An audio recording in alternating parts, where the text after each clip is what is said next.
is an unmistakable fact that God is our highest authority. I think we all understand that very well. That no one is above him, no one is beside him. He does not share his glory with another. Jesus Christ is the King of kings and the Lord of lords. God is the highest authority. However, if you read your Bible, it is equally unmistakable that God has not only permitted but established authority on the earth among men. And this has been the constant debate and discussion among peoples throughout history over what is the best way to have this kind of authority. If we're going to have leaders, if we're going to have rulers over us, if we're going to have judges, if we're going to have governors and so on, what's the best way to do that? Now, men like Plato and Voltaire and others, they arrived at an idea that was called enlightened despotism. The idea being the best kind of government would be an absolute dictator who was a good man. An absolutely righteous dictator would be the best form of government. So that way, he can do the right thing and nobody can stop him. Now, that's nice to say, but until Jesus Christ returns, that's a rather lofty and a rather impractical dream. And that's one of the things that the American founding fathers understood and is why they decided to put checks and balances in place, because they know that that goal is not going to be reached this side of the kingdom. Therefore, in the meantime, how are we to evaluate and establish authorities and rulers in all domains of life? How do we do that? How do we go about doing that? Well, Moses is going to tell us tonight in verse 20 of chapter 16, and it's our title tonight, Justice and Only Justice, which is a Hebrew word that expanded out means goodness, righteousness, wisdom, fairness. That's the standard.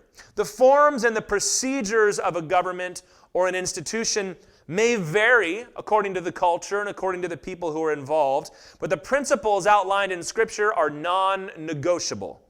And these 2.5 chapters are going to give us a rather wide-ranging discussion of the various kinds of authority that God established in the Promised Land, as well as the kind of authority that God approves of in this day and age, and in fact, in every day and age. So let's begin by reading fairly short sections tonight, but there will be a lot of them, starting in verse 18 through verse 20 of chapter 16. Moses is speaking, of course. You shall appoint judges and officers in all your towns that the Lord your God is giving to you, according to your tribes, and they shall judge the people with righteous judgment. You shall not pervert justice. You shall not show partiality, and you shall not accept a bribe, for a bribe blinds the eyes of the wise and subverts the cause of the righteous. Justice and only justice you shall follow, that you may live and inherit the land that the Lord your God is giving you. Since Moses was to die, and this is the last will and testament of Moses, the book of Deuteronomy, Israel was going to need a judicial system, which is what Jethro had advised Moses back in Exodus chapter 18, when Moses was the only one in charge, and he spent all day hearing the complaints of these millions of people and acting like Judge Judy or Judge Joe Brown to all of Israel at the same time. And Jethro, his father-in-law, shows up and says, Moses, what are you doing? Well, I hear from God and I tell the people. He goes, bro, you're going to wear yourself out. You need to find other men to help you. And that's what Moses did, starting with Aaron. So this is to continue when they get into the promised land. He says, judges and officers were to be in all your towns. Everywhere there needs to be justice. There needs to be recourse for somebody who has been wronged. If you've watched enough Westerns, you know that if the lawman is not around, things are going to be in big trouble. If you've got to wait for the sheriff to show up or wait for the justice of the peace to come through while you're trying to hold a bad man, it doesn't work out. It might make for good TV, but it doesn't make for a good culture or society. Now, what does this tell us? First of all, very basically, authority in and of itself is not a bad thing. We see the bumper stickers sometimes, question authority.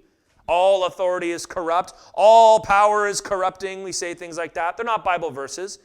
Because the Bible tells us that authority is not a bad thing, whether it's in the government or any such thing. In fact, Romans 13:1, everybody's favorite 4th of July Bible verse, let every person be subject to the governing authorities, for there is no authority except from God, and those that exist have been instituted by God. I am not going to get into parsing that passage tonight. We went through Romans not long ago. You can go listen to it there.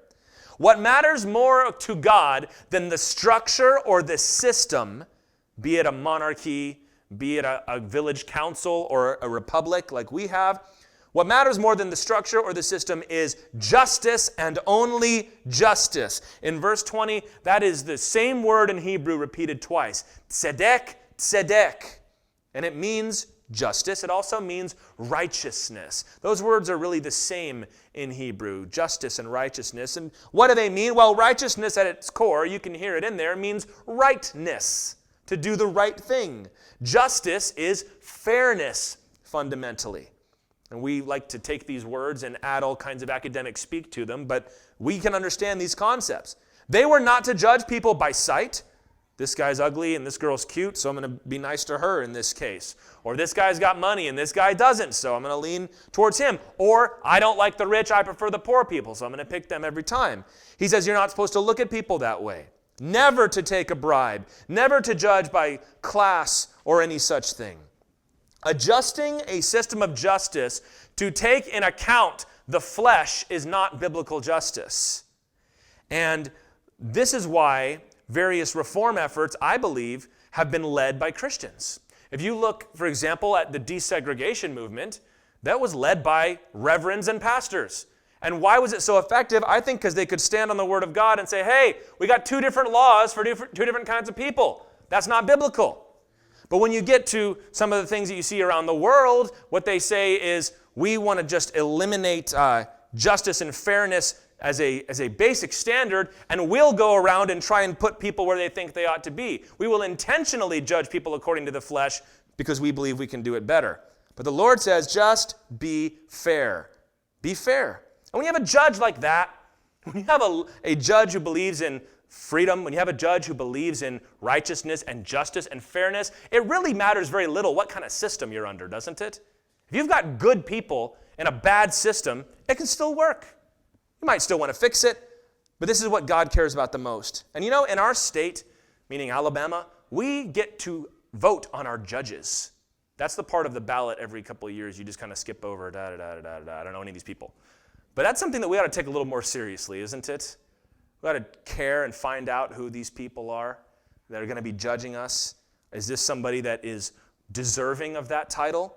Or is this somebody that I don't know anything about? And I am as guilty of that as everybody else. So let's remember what the Bible has set up, which is a standard of justice and only justice. Verse 21, down into chapter 7. You shall not plant any tree as an Asherah beside the altar of the Lord your God that you shall make. And you shall not set up a pillar which the Lord your God hates. You shall not sacrifice to the Lord your God an ox or a sheep in which is a blemish, any defect whatever, for that is an abomination to the Lord your God. Colton asked me tonight, Dad, what's an abomination? I told him something that is not normal and not good, and God hates it. If there is found among you within any of your towns that the Lord your God is giving you, a man or woman who does what is evil in the sight of the Lord your God in transgressing his covenant, and has gone and served other gods and worshipped them, or the sun or the moon or any of the host of heaven, which I have forbidden, and it is told you and you hear of it, then you shall inquire diligently. And if it is true and certain that such an abomination has been done in Israel, then you shall bring out to your gates that man or woman who has done this evil thing. You shall stone that man or woman to death with stones. On the evidence of 2 witnesses or of 3 witnesses, the one who is to die shall be put to death. A person shall not be put to death on the evidence of 1 witness. The hand of the witnesses shall be first against him to put him to death, and afterward the hand of all the people. So you shall purge the evil from your midst. Now here, we're getting an example, not so much of an office. We saw that in the last one, judges, right? This is more about judicial procedure. It's giving us a vivid picture of justice in action.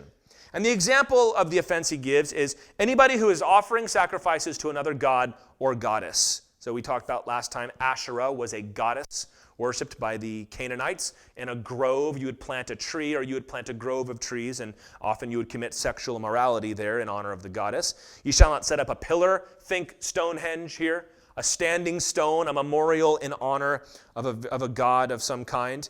And the Lord's like, you're not to do that or go after the sun or the moon or any of those things that God made. And if somebody were to be found to have done this, they were first to inquire diligently. We might call that an investigation. Don't just hearsay. Well, I heard somebody did that, and now we go after them. God does not permit people to manipulate the system in order to get somebody out of their way, for example. And that has happened across centuries and across nations, unfortunately. And it would only be convicted on the evidence of 2 or 3 witnesses. You shall not commit someone to death on the word of one. You had to have multiple witnesses. You had to have good evidence, we might say. And the witnesses had to be the first ones to strike the person with a stone. You say, well, that seems like maybe somebody wouldn't want to testify. That's kind of the point. God is like, this is a serious thing. Taking someone to court and putting them to death. He goes, if you're going to stand up and say, yes, this person did the thing that deserves death, you better be ready to put your money where your mouth is and strike the first blow. So in John, when Jesus said, let he who is without sin cast the first stone, he's calling back to this idea here. It's also why Jesus sent out his disciples in pairs. Out of the mouth of 2 or 3 witnesses, you shall believe, right? Most of the Old Testament laws, we looked at this in great detail through Exodus, they existed to slow down the process of punishment. You see this a lot in ancient cultures, unfortunately, that things could be hasty. And even, speaking of the Wild West, right? We're just going to string them up. Who cares if we don't have time for a trial, right? The Lord goes, we're going to slow this down. You're not going to commit revenge. You're going to make sure that it was done. You're going to get 2 or 3 witnesses. You're going to bring them before a wise man who's going to make a determination. And the people were involved. You were involved in the justice that took place in your town. Now, we have juries and things like that, but it went so far beyond that in the Promised Land. You're not only the jury, but as you grew older, you probably had the opportunity and the responsibility to become a judge, depending on the size of your village. You were required to testify. Remember we read earlier, I think in Leviticus, that if you knew about a situation and didn't testify, then you could be put to death for that. And you had to be the one to strike the blow. Amos 5:24, a famous verse, let justice roll down like waters and righteousness like an ever-flowing stream. God is telling the people, get this right. Take the time to get it right. Don't just rush through it. Get it right. And it's interesting, if you look at our judicial system, that personal side of it is totally not there, is it? I mean, you have to witness, you have to testify still, but we would never have to be the one to swing the sword, so to speak, or to be the one to tie the noose around somebody's neck if they were to be hanged. We don't even do those punishments any longer. But it's also become very bureaucratized. And I can only speak to this a little because we go into the prison once a week and we do ministry over there, and it's a mess. And there's not really one person to blame for that.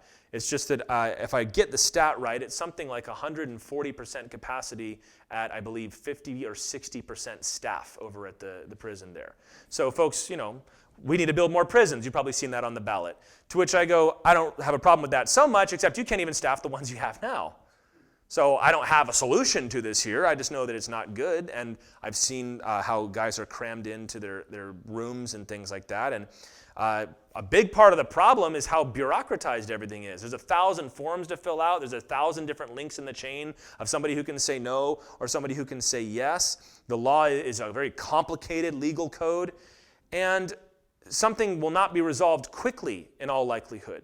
You'll be through the appeals process for years oftentimes. Now that's slowing it down and getting it right, but a lot of times we're slowing it down and getting it right where somebody who may be innocent is being punished along the way for that.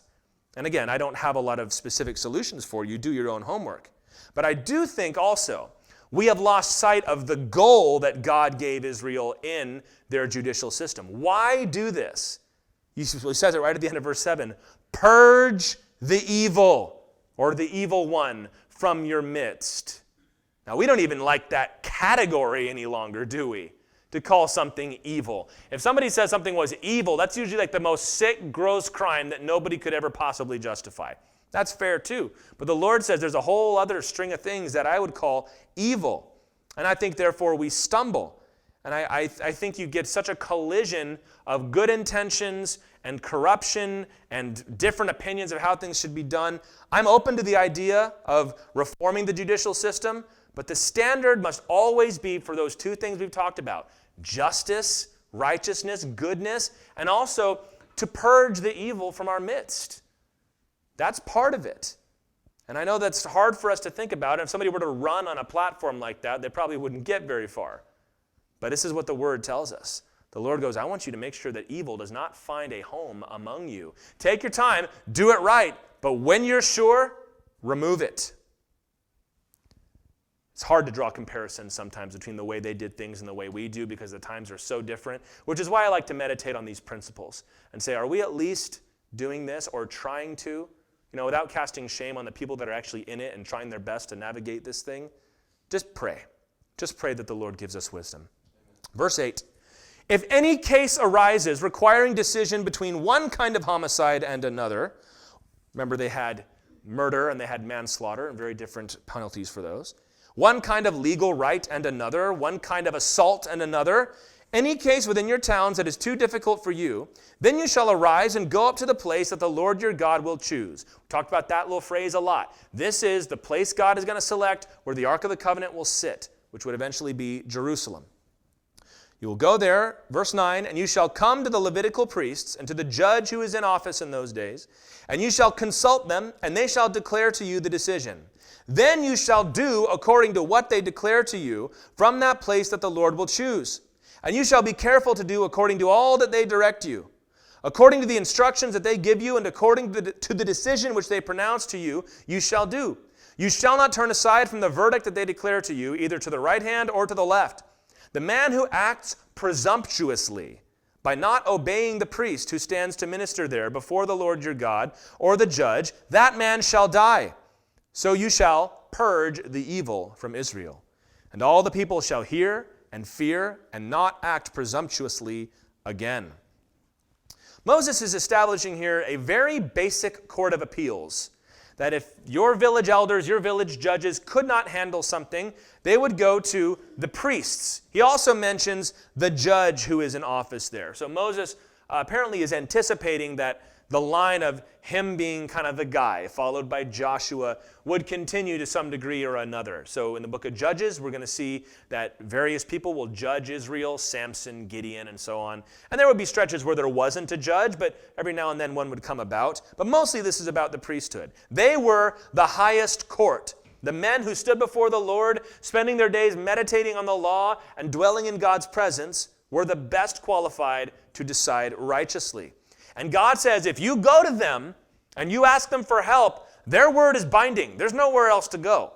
So if somebody is just trying to get out of the situation because they don't like their hometown judge, maybe everybody knows that you're kind of a liar and a rascal, so they're not falling for you. They want to say, I'll go to Jerusalem and I'll talk to them. The Lord goes, once they've decided, you better go with it. It is going to be as if I had spoken. And if you rejected the court's decision presumptuously, whatever it might be, you were to be killed. So if you're going and disputing over a boundary line, for example, and the priests rule against you, but you go home and you move the marker anyway and start treating it like your land, you would be killed for that. Not because moving the marker was a capital crime, but rejecting the decision of the priests was a capital crime. It's a deterrent against presumption, that they would have to bow their head and say, yes, sir, if that was the decision that was made. What is presumption? I cannot, off the top of my head, remember exactly what the situation was, but there was a moment where Justice John Marshall ruled against something that President Jackson had done. And when he was asked about it in the newspapers, Andrew Jackson said, Justice Marshall has made his decision. Now let's see him try and enforce it. Pretty much saying, I'm the president, and I don't think I'm going to listen to you. That's back when it kind of was the Wild West around here, But that's presumptuous, isn't it? And the Lord says, you're not doing that in my land. If a nation cannot expect its judicial decisions to be enforced, then the rule of law starts to shake, doesn't it? I think, and I don't want to be too critical tonight, but I think of all of these ridiculous Senate hearings that we have. What do those ever accomplish? It's like, well, they're being brought up before the Senate. And the first time you hear that, you go, oh, that's pretty serious. And after a while, you realize, it's not that serious. Nothing's going to change. Nothing's going to happen. If you can disregard the authority that God has placed up, then the authority begins to fall apart. Now, we do not have a priesthood today. In fact, we have something we believe in called the priesthood of all believers, that as Peter and Paul have said, and John, that we are all being built up into a priesthood for the Lord.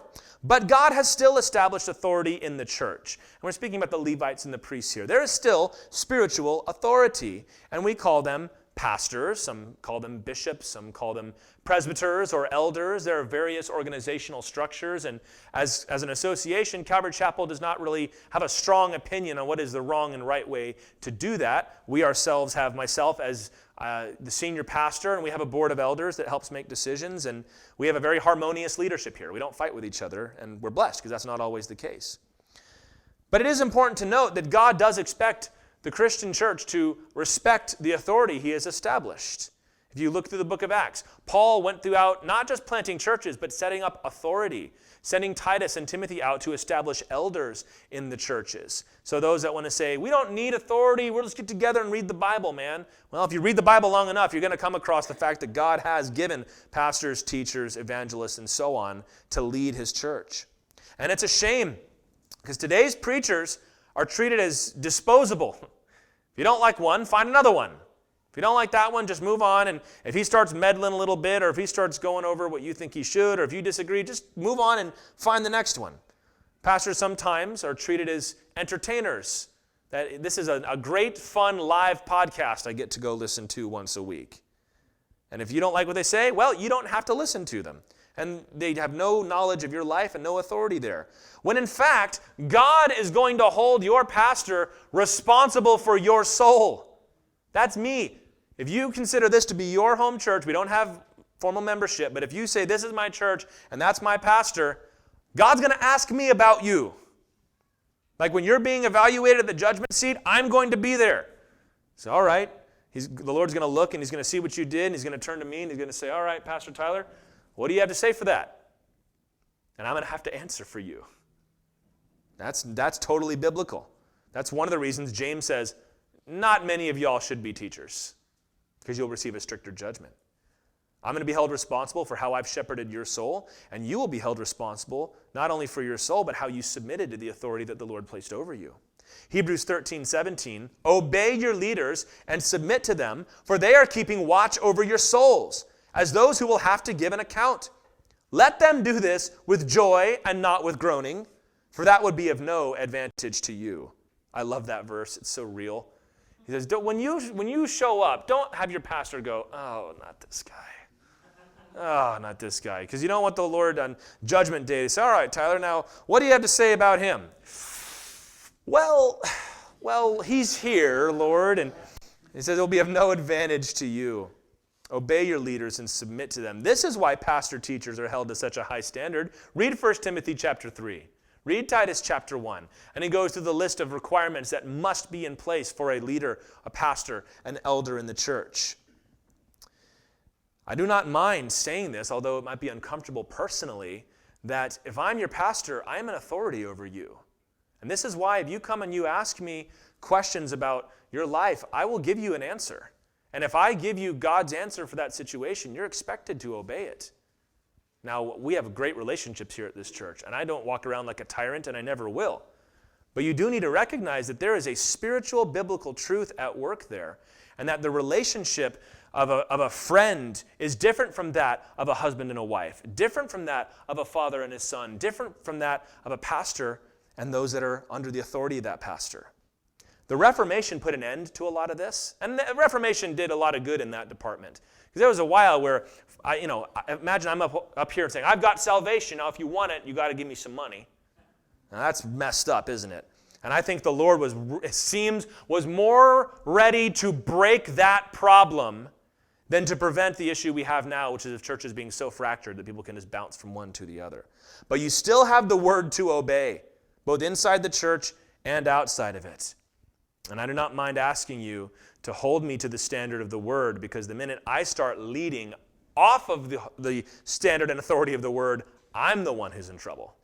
And that's why I love pastoring here, because I know that y'all are with me, that we agree on the things of the word, and we agree that Jesus comes first and the lost need to be reached with the gospel. And as long as we maintain that, it's going to be great.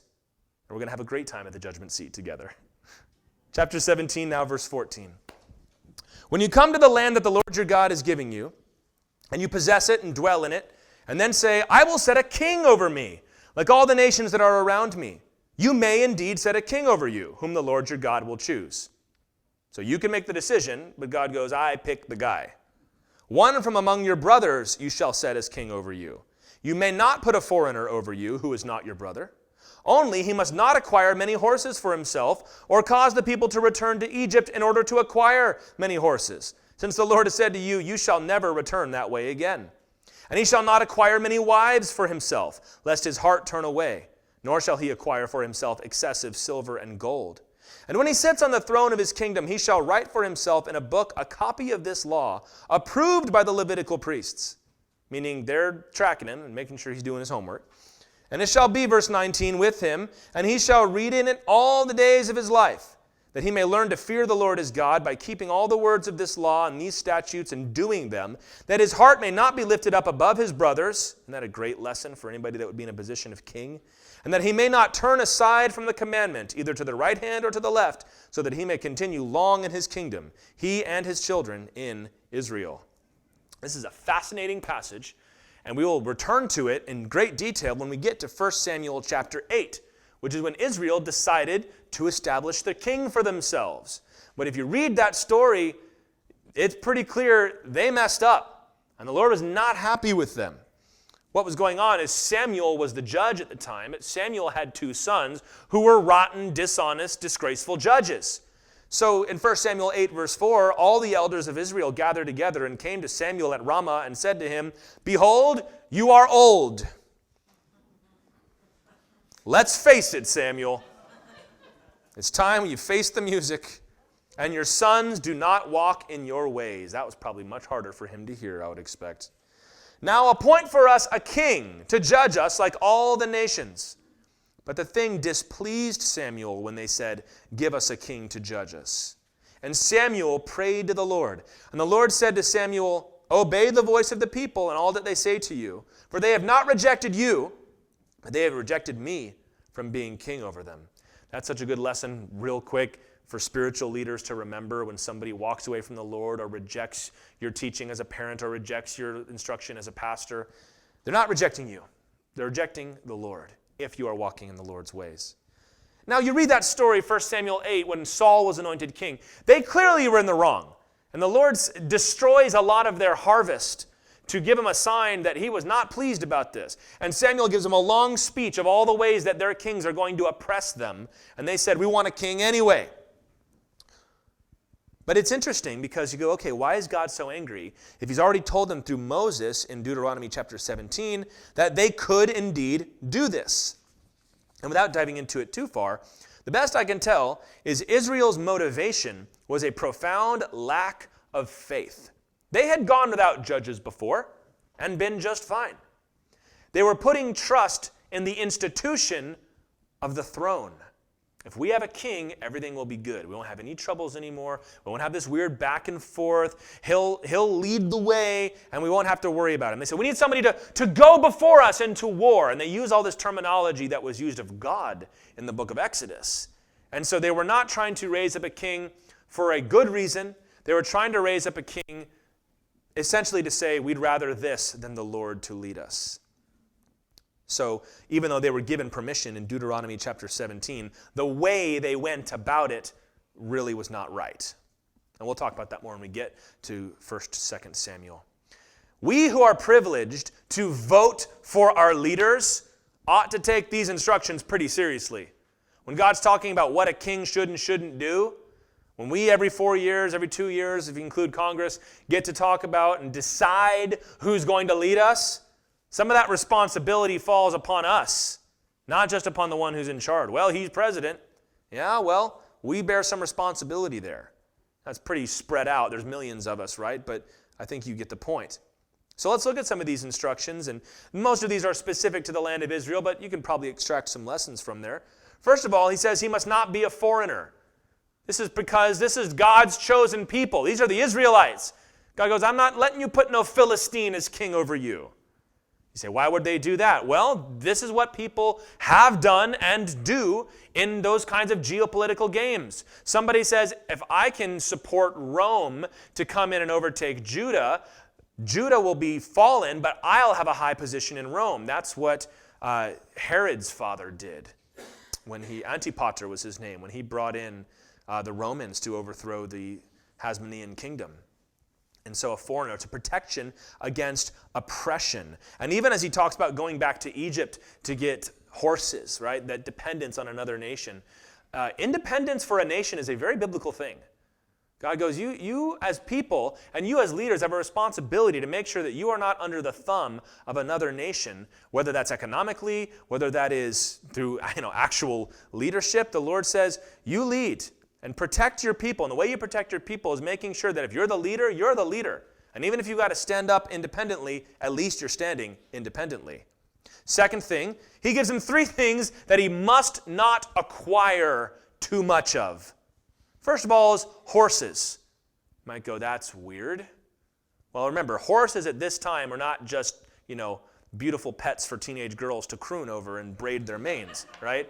A horse was essentially like the tank of the day, right? Horses were a mark of military might. Have you ever seen in a movie where there's infantry standing against a charging line of cavalry? I mean, the horse was the dominant feature of warfare until World War I. And that's where you see some of the tragic stories, I believe, of Poland that marched into battle with the greatest cavalry in the world and were mowed down by machine guns and tanks and things like that. So he's saying you're not to boast and boost up your military might. It's a temptation to pride. And whether it's horses or anything else, prestige and pride can unfortunately be a motivation for somebody to try and acquire power. And so God is trying to take away that incentive. Haven't you heard it said that all the people that want to be president shouldn't be president? Have you heard that before? Because they just want to have the power for themselves. Well, the Lord is saying people that want to be king because they think they can get hold of a lot of horses, they think they can have a lot of power, they can have a lot of authority. God goes, you're not allowed to have a lot of horses. So if you're the kind of person that is only doing it for the horses, you might go, okay, well, not for me. No, thank you. Number 2, you're not to acquire many wives for yourself. This is not really cultural for us. We do not have harems, so to speak, any longer. But back in the day, in this culture, the number of wives you had testified to how strong and powerful you were. And you would have the queen, right? You'd have your queen who was the one that would have a child to inherit the throne. But then you'd have a lot of other wives that were from military alliances. You'd have a lot of concubines, which were just the pretty ones, but they didn't have the status enough to be considered your wife. And I can see your faces, so you get it. The Lord's like, this is not a good thing. It's a temptation to sexual conquest. He says, I'm removing that temptation too. That if you want to be powerful, you want to be king, you want to be whatever it is, because you think you can get all the ladies, the Lord goes, I don't want that kind of person leading. I don't want that person in charge of my people. So I'm going to remove that as a temptation. And the third one was money.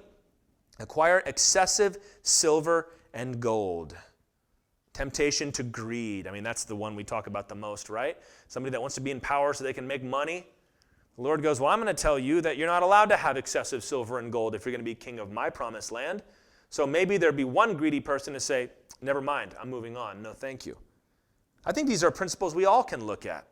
That the kind of man or woman, as it goes these days, who is just seeking the prestige and is a prideful person and seems to be an accumulator of power for themselves is not going to make a good ruler.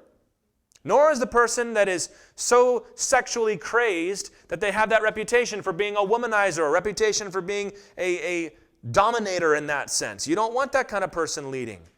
Or money. A greedy individual should not be leading a country or a city or a state or a household for that matter. And we ought to keep that in mind the next time we go to the polls. And I realize that might limit our options a little bit, which maybe that's something else to think about. But the third thing he requires them to do was to write a copy of the book of the law for themselves. And that is pretty much understood to be Deuteronomy. So not Genesis through Deuteronomy, but Deuteronomy. Write it out by hand under the supervision of the priests. I kind of like that. It's like, they got to check your work and make sure you did it. Every one of us has said, did you do your homework? Yes. Bring it to me. Do I have to? Yes, you do. And you see it and you're like, yeah, this is it. This is unreadable. Go change it. Because you're going to write it down and keep it for yourself. I mean, books back then, he didn't go to the store and buy a book. He had to write one down. But this would have been personal. It would have been in his own hand. And when you write something down, it's driven into your memory a little bit more. So that he could learn the ways of the Lord, to know the laws himself. Not so much the laws of the land as the laws of God.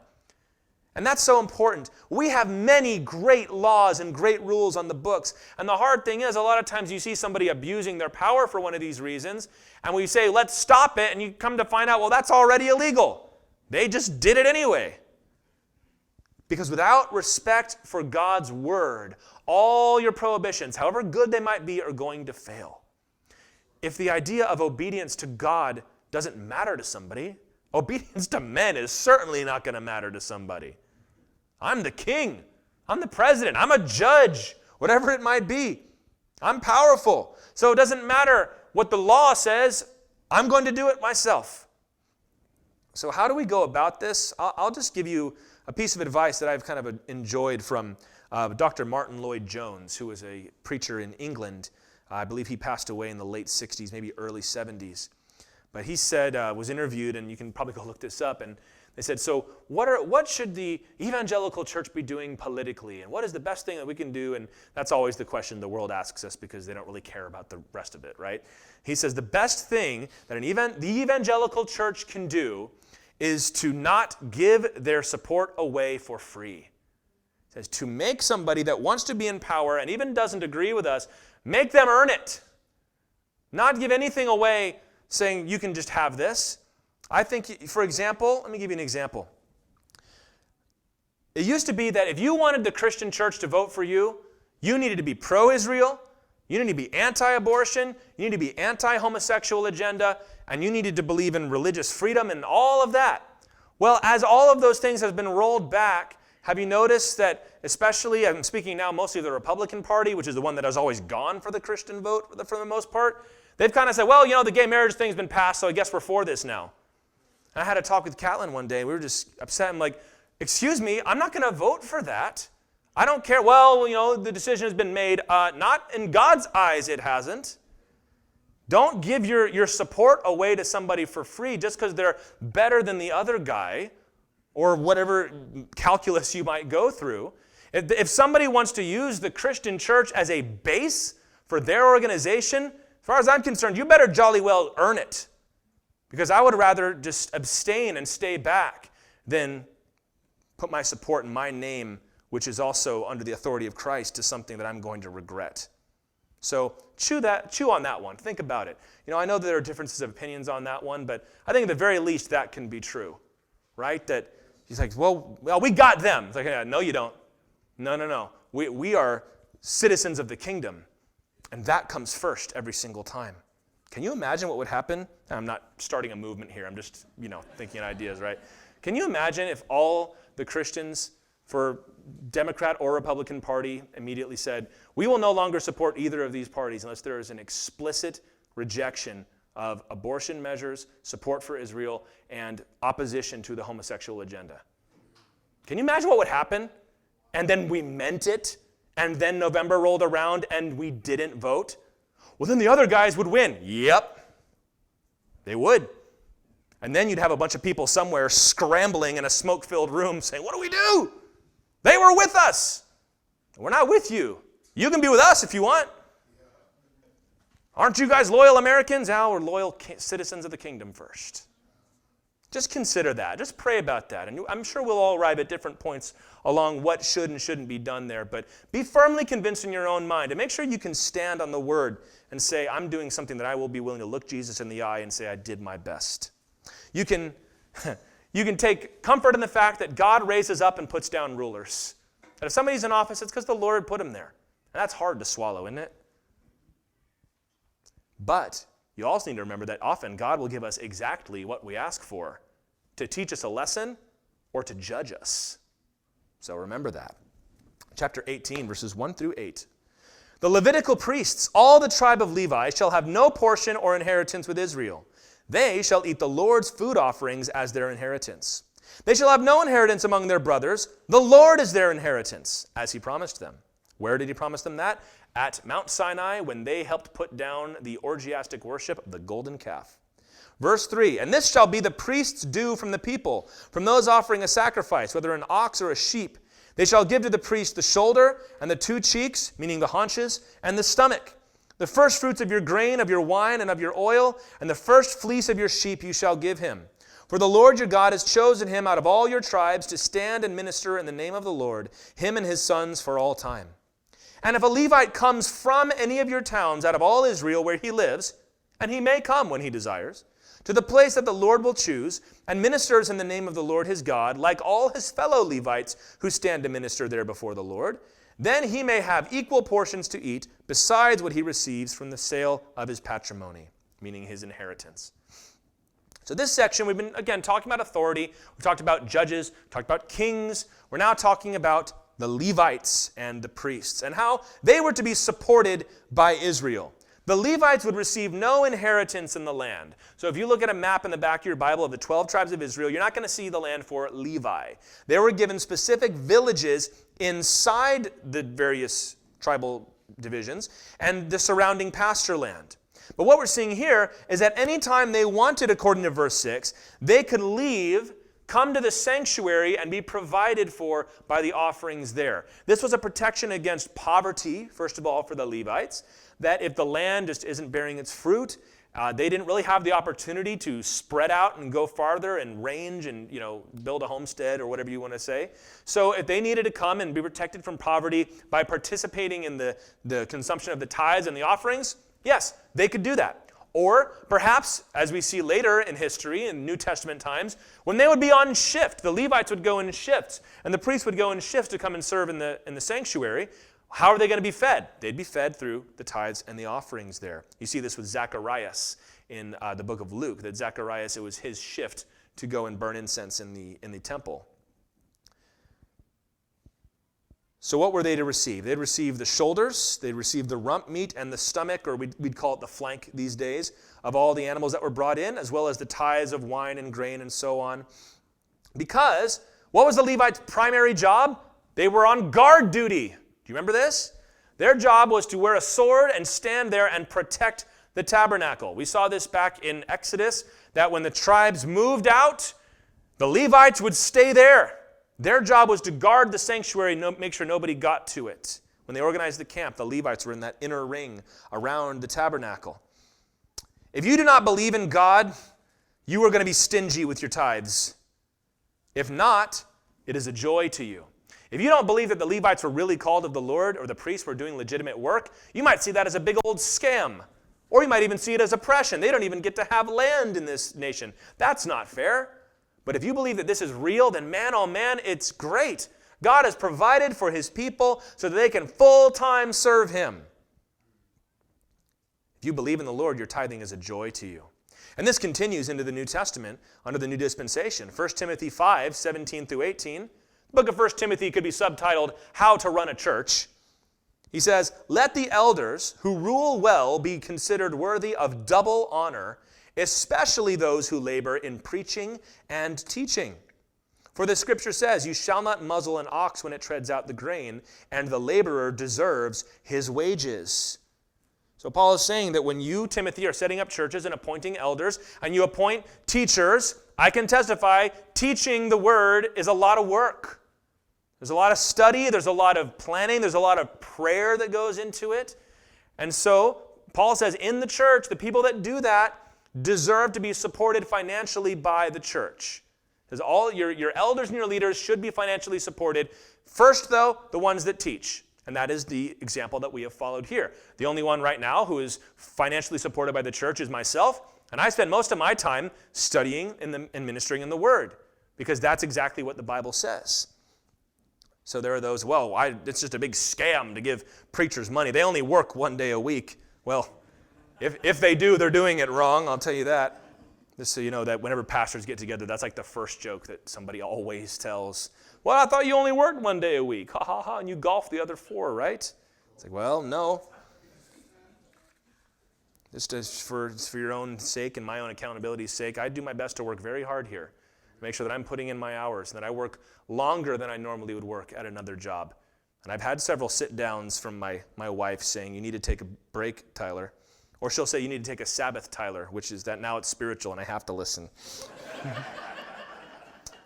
So this principle here not only justifies tithing and supporting the work of the ministry financially, it also applies to taxes and all manner of tribute. Romans 13:7 says, render everyone to what they deserve, whether it's honor, whether it's taxes, whether it's tribute. And everybody reading that in that day would have said, tribute, because it was Rome. Rome was exacting tribute from the nations they had conquered. And Paul goes, pay it, God put them there. Well, were they equally represented? No, they weren't. But they said, you just trust that God is sovereign enough to know what he's doing. Don't withhold your offerings from the Lord, and don't withhold your support from those who serve you spiritually. Most of all, y'all, pray for me. Pray for me. I need it. I need the support in prayer from you more than anything else. Verse 9 is going to take a little turn here, but it's still going to be under our umbrella of authority tonight. When you come into the land that the Lord your God is giving you, you shall not learn to follow the abominable practices of those nations. There shall not be found among you anyone who burns his son or his daughter as an offering, literally to make them pass through the fire. Anyone who practices divination, or tells fortunes, or interprets omens, or a sorcerer, or a charmer, or a medium, or a necromancer, or one who inquires of the dead. For whoever does these things is an abomination to the Lord. And because of these abominations, the Lord your God is driving them out before you. You shall be blameless before the Lord your God. For these nations which you are about to dispossess, listen to fortune tellers and to diviners. But as for you, the Lord your God has not allowed you to do this. So we're talking about authority, and with the priests, we kind of moved into the realm of spiritual authority. The next section will be about prophets. So here Moses is going to give us a negative example of where we do not look for our authority, and he's going to talk about witchcraft. In case it was not clear, all manner of witchcraft or spiritism or magic is considered an abomination to the Lord. Remember that word abomination, as I told my son, is something that should not be. It's not natural, it's not normal, and God hates it. Because the Lord alone is God, and seeking the help or the intercession of another spirit is the height of blasphemy. And he gives this gruesome list of the kinds of practices they were to avoid. And unfortunately, most of these persist even to this day. And a lot of these things can become very subtle and slip in. And they will have like a benign form and a malignant form. And you've got to be careful that you don't allow one to transition into the other. And the first one is child sacrifice. Anyone who burns his son or his daughter as an offering. This is mostly to the god Molech at this time, or Milcom you might have in an older translation, Molech. They would come and worship this god, and the depictions of this god have him standing either with his arms out or within his body. There are many like oven-shaped things, and they would play loud music so that nobody could hear over the noise, and they would bring their little babies and put them on these altars, and they'd be burned up on the altar as they worshiped and engaged in revelry there. It was a way of disposing of your children. But not only that, so this is why many people will connect it to abortion, and I think that it's fair. Finding a legitimate way, not this time through worship, but through science, to remove your children that you don't want. But secondarily, this was very often used in witchcraft. For whatever reason, and it's miserable, and it's it's unsettling reading to get into this, but when I've read stories of men who do ministry, especially among those that have been demon-possessed or have ministries for people coming out of these lifestyles, they'll tell you that there's something about children that obsesses people that are involved in the occult, that the murder of a child or the torture of a child, which is why the Lord tells us in the Gospels, he says, if you're going to mess with one of my kids, you better just to tie a big rock around your neck and jump into the ocean before I get a hold of you. So I don't know that anybody here is in danger of that, but anytime you see anything being pushed where people are, it just seems to be abusive or strange towards children, you got to watch out for that. And in case you are not aware of this, there is an upsurge in people are calling themselves minor attracted people now. If you ever see the acronym MAP anywhere near your children, it's a pedophile. They're trying to get included under the gay rainbow as a special sexuality. It's happening. And at this stage of the game, most people are still digging their heels real hard, which is good. But to which I say you don't get extra credit for that. Because once you open the bottle of sexuality and the only thing that makes a difference is consent, well then what's to stop somebody from arguing for that? So I talked about that more than I intended to. But the second thing here was any kind of fortune telling.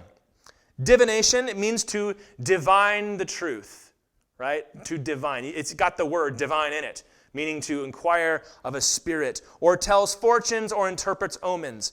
Many ways this has been done. Reading the tea leaves is one of them. Examining the entrails of a sacrificial animal. If you've read, the Aeneid, if you've read the Odyssey or the Iliad, they'll see a bird fly by, and that's an omen. That's how we know we're going to win this battle, because that bird chased away this bird. Or people that read palms, or people that do tarot cards, or people that do astrology, trying to tell you what your future is going to be. That's an abomination to the Lord. Fortune telling.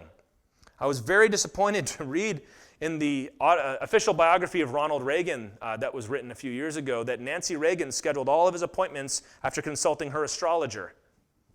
That really broke my heart to read that. But it's the kind of thing that happens behind the scenes in a lot more lives than you think.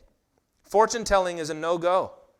The third was a sorcerer. Now this is a specific term here, referring to somebody that is using demons or spirits to gain some kind of power. And I've explained this to my children, that when you talk about magic, this isn't like, Tinkerbell here. We're talking about people that talk to spirits to get them to do things for them. Sorcery, that's what that word means. And there are still those that do that. People that try to invoke various, there was a band that I wasn't a big fan of, so, at least there was that. But they told, in an interview I saw, they said, well, for the lyrics for this album, we liked playing with Ouija boards, and we found out that we were always talking to the same spirit. He would always come back and he'd give us the same name every time, so he co-wrote the album with us. And I was like, nope. Not that I'm afraid I'm going to get possessed or anything like that, because, it's just a little ghost. That's nothing against the Lord Jesus Christ, right? But I don't want anything to do with that. Point being, it's out there. You will come across these people. Fourth was any kind of charmer. Right? A medium, a necromancer, I'll get to them in a minute, but a charmer, this is somebody that isn't like, doing the that kind of thing I just described, but this is any kind of like voodoo sort of thing. Well, this is a special potion. You drink it, it'll help you with this. This special incense will bring about this result, or if you put this hex on this thing, or if you have this little doll and you put pins in it. All of that is a charm, carrying lucky things around. This is an example of a charm. And the Bible says, don't do that. You don't need that. This is why they weren't allowed to tattoo themselves in their culture, because that was a mark of, well, the God is with me now. And the Lord's like, not in my house, it's not. And the fifth, this last set of names here, medium, necromancer, one who inquires of the dead. This is any kind of communion with the dead. Now here's the thing. You can't commune with the dead. So what do you have? You have deceiving, lying spirits convincing somebody that they're speaking to their dead father or dead mother or dead child. And it is an open door to abuse by Satan and his fallen angels. Have you ever seen a psychic out somewhere, or a medium that can talk to the dead for you? You're not really talking to them. And we know this for a fact, because if you look, one of the things that King Saul did that was really good was he chased all the witches out of Israel. But on his last night, before he went to a battle where he would die, he went looking for a witch to tell him what was going to happen in the battle. He said, hey, I need to talk to Samuel, who was dead. So that's probably how he justified it to himself. Well, I want to talk to God's prophet, but he's dead, so I'll go to the witch and then talk to him, and I'll kind of cancel out. But it said when this woman saw Samuel rise up, she shrieked and said, you're Saul, you lied to me. Why? Because Samuel really came up. She knew something was different. She goes, oh, it worked. So maybe she had some sort of familiar spirit, meaning she was in connection with some kind of demon that they had this partnership to deceive people together. So don't be deceived. If you are in grief or you're in loss and these things are tempting you, y'all come to the Lord and find His grace. Find a grandpa or a grandma in the faith that can just hug you and love you through it. Don't try to look to those things. They're only going to deceive you and lie to you, and it's going to be worse when you're done. Pastor Nanda from Nepal, who I'm helping him write his book, and he does a lot of great ministry over in Nepal, and he'll tell you stories, especially when he's growing up, that his grandmother was a witch, a well-known witch, or maybe it's his great aunt, I believe it was. And he's got some horrifying stories from before he knew Jesus. But he'll tell you, oh yeah, once you get saved, that stuff can't hurt you anymore. It's like, praise God, that's my Jesus, right? But the Lord is telling them, stay away from that stuff. They remain temptations to us. There are still people that engage in this sort of thing, sometimes secretly. When we first moved down, my wife and I, talking to some friends, they said, we just met some people at Boy Scouts, and they were telling us that the kids went to their house, and they have an altar in their house where they do spells, and they make potions and things like that. And they went to church, believe it or not. So it's out there. It's the only reason I'm bringing this up. And the reason God says I exterminated these Canaanites was because they were binding themselves to witches and magic and all sorts of things like that. It was an abominable thing. So God goes, that's one of the reasons I'm getting them out of here. So don't you start. Galatians 5:19 and 20, the works of the flesh are evident. And he gives a long list, but one of the things he says is idolatry and sorcery. Sorcery, that word in the New Testament, anybody know what that word for sorcery is? Pharmakia. That's where we get our word pharmacy. What's he talking about? Drugs. Mind-altering drugs is how the Bible defines sorcery. Now we say, well, we're not trying to do that. We just want to, have a good time. First of all, you've talked to some of these people, and they're not talking about have a good time. They're talking about expanding your mind and meeting your spirit guide, and I'll see things, and I'll go commune with the aliens. And you go to other parts of the world, you go to India, you go to Nepal or a place like that, they know exactly what they're doing. They're taking the drugs, they're smoking dope, they have the marijuana festival in Kathmandu every year. They say it draws a bigger crowd than anything. So we have potlucks, they have pot over there. And it draws a crowd, just plain old pot. My uncle in Tennessee says, I don't like calling them potlucks because I'm a Christian. I don't believe in pot or luck.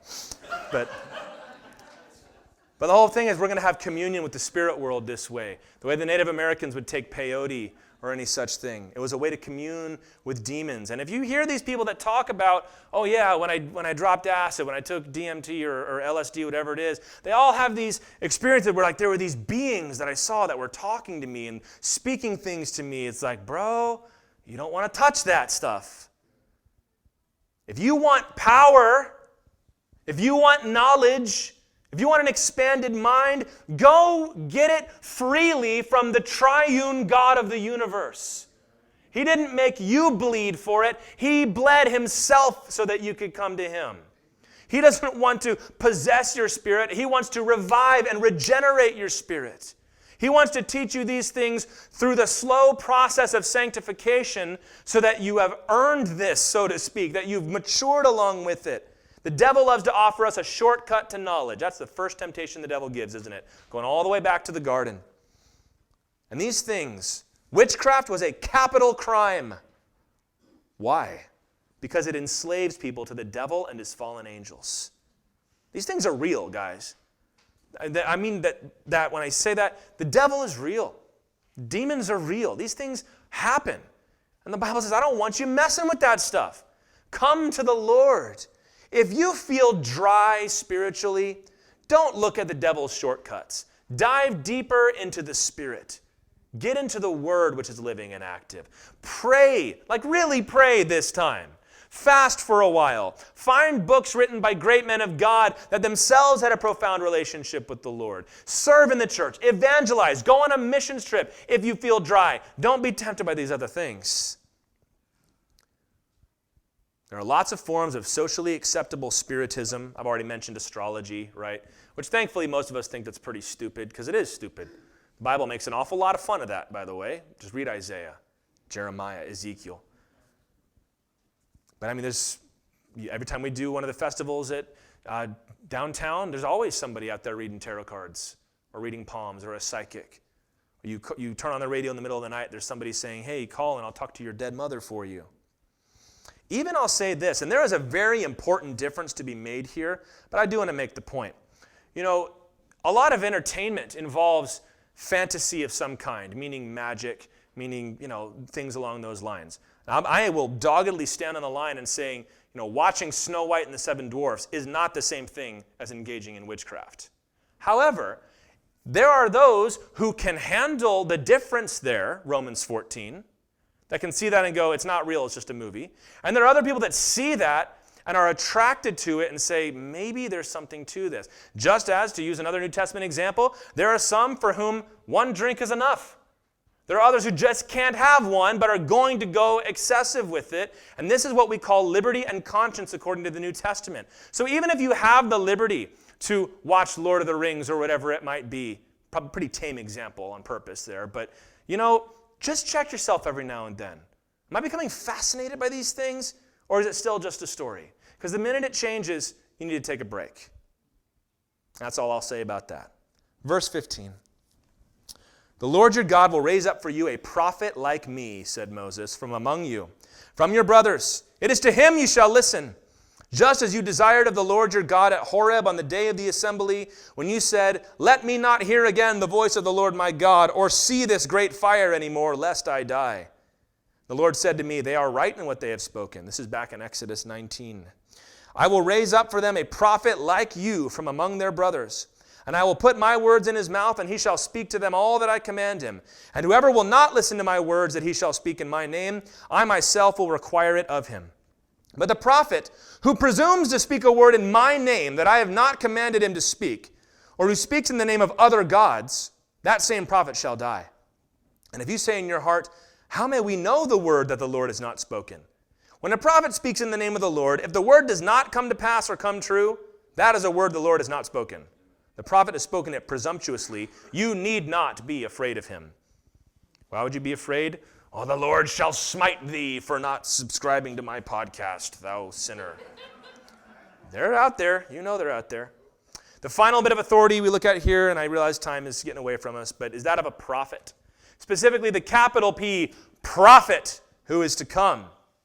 Moses said that the last form of authority you'll see is that God is going to raise up prophets. These are men who will speak specifically for God. They're not necessarily giving God's timeless word for all time. They're as much as God's word in the moment of what the people need to hear. Jeremiah 23, the Lord rebukes false prophets, and in so doing gives us a definition of a real prophet.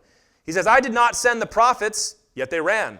I did not speak to them, yet they prophesied.